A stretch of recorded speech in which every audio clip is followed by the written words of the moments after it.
Hello, my name is Marcus. I'm the compiler of a collection of therapy quotes entitled Psychoanalytic Self-Awareness Quotes. This is TQ 39 and 40. Therapy quote number 39. The term object relations refers to the internal representations of self and other with associated affects, and how these structures then influence relationship with one's self and with others. Okay, or put more simply, object relations theory focuses on internalized memories of interpersonal relationships. I think that second one really captures the idea. Object relations theory focuses on internalized memories of interpersonal relationships. So the relationships that occurred in the external world,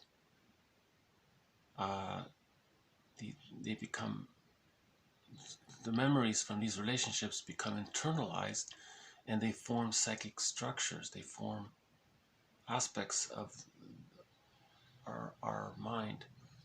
So the memories of self, the memories of the other, and the feelings between them. So object relations theory is sort of the main thread that runs through this entire series, one of the main threads. And what's important about this theory is that one of the aspects of why this theory is considered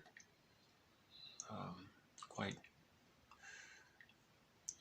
explanatory, or something that has explanatory power. You know, it's simple to, it's one thing to say, yeah, I had these memories and they influence me now, but it expands that.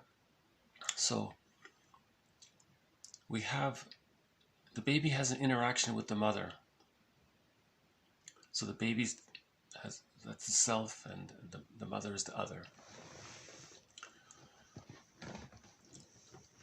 When things go well, the child, so sometimes things go well and sometimes things don't go well for the baby.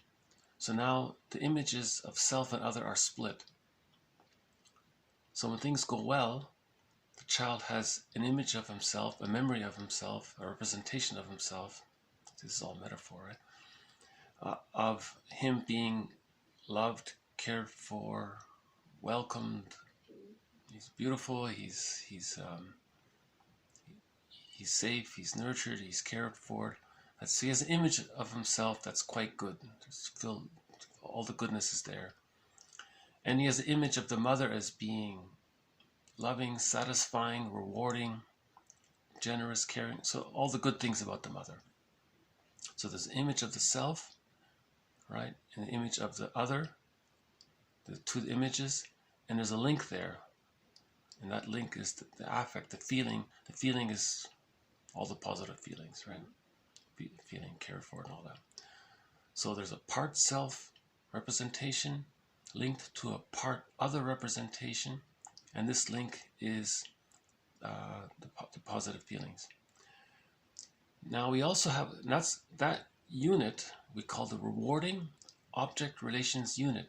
So that's an object relations. There's a relationship between self and object, but we're calling it a unit. And Masterson calls it, it's rewarding. So when the mother is loving the child, let's just say the mother's rewarding the child, or satisfying the child, gratifying the child.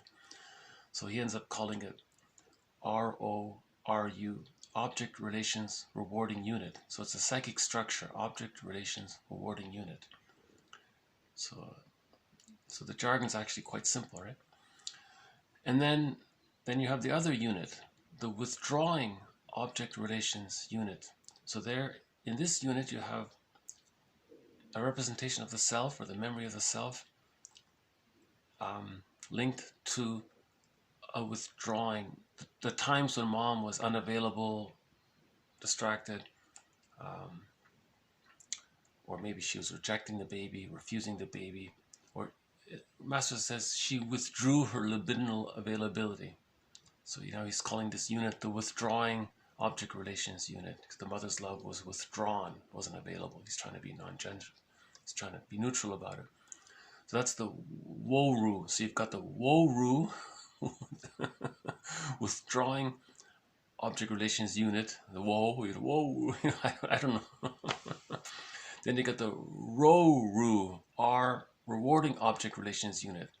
Okay, so you got the Roru, rewarding object relations unit, and you got the Woru, the withdrawing object relations unit. And now remember, in the last video we talked about Master Sin's axiom. Self-activation leads to abandonment depression. That's the Woru, which leads to defense. That's the Roru, the rewarding object relations unit. So let me try again.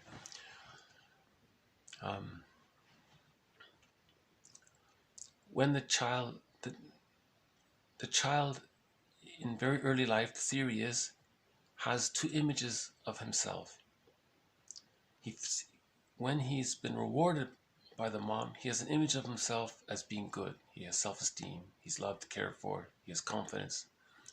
And this image of himself is linked to the good mom, the rewarding mom, and the thread between the two is a positive feeling, right? Soothing feeling. Then the other split part self-image is the child's feeling devalued, empty, and the image of the mother, the part mother, is rejecting or withdrawing, refusing, right? And then the link between them is the emotion. That link between these two the part self and the part other, that emotional link between them is what Masterson calls the abandonment depression. Right. So if we go back to the axiom, self-activation leads to the withdrawing object relations unit, or the abandonment depression, the rejection, right? And then that leads to defense. We're looking for the rewarding mom, the rewarding object relations unit. So we look for the cookie. That's the reward. So the cookie is the mother, the love, right? So that's the theory.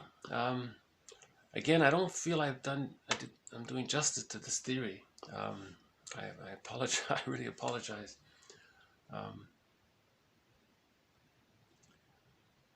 Yeah. So maybe I'll just do the Robert Bly thing and say once more. Okay. The term object relations refers to the internal representations of self and other with associated affects, and how these structures then influence relationship with oneself and with others. Object relations theory focuses on internalized memories of interpersonal relationships.